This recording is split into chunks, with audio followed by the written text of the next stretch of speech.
หน้า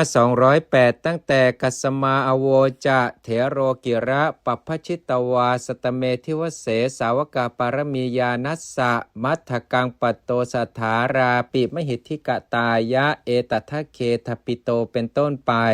ถามว่าท่านพระมหาโมคคัลลานะได้กราบทูลวงเล็บคำนี้เพราะเหตุไร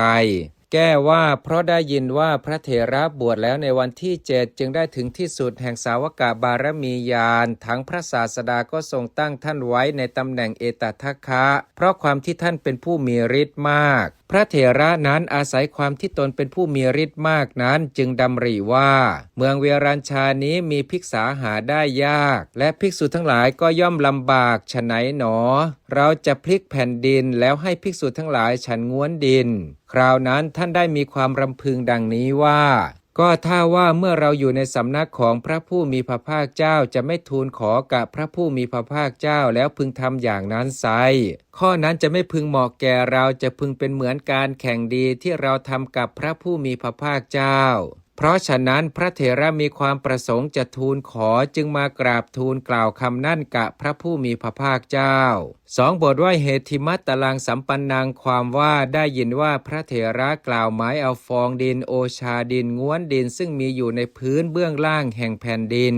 บรรดาบทเหล่านั้นบทว่าสัมปันนังแปลว่ามีรสหวานอธิบายว่ามีรสดีเหมือนอย่างในประโยคนี้ว่าต้นไม้มีผลสมบูรณ์และมีผลเกิดแล้วพึงมีในสถานที่นั้นดังนี้พึงทราบความหมายว่ามีผลอร่อยฉันใดแลแม้ในอธิการนี้ก็ฉันนั้นบัณฑิตพึงทราบความหมายแห่งบทว่าสัมปันนังนี้ว่ามีรสหวานคือรสดี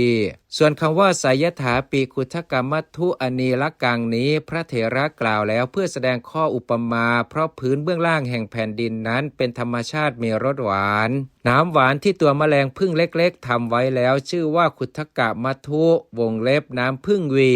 บทว่านีลกังแปลว่าไม่มีตัวคือไม่มีตัวอ่อนได้แก่น้ำผึ้งที่บริสุทธิ์ได้ยินว่าน้ำผึ้งนั่นเป็นของเลิศประเสริฐมีรสดีและมีโอชากว่าน้ำหวานทั้งหมดเพราะเหตุนั้นพระเถระจึงได้กล่าวว่าไสยถาปีคุทกมัตถุอนีลกังเอวมัสสาทังแปลว่า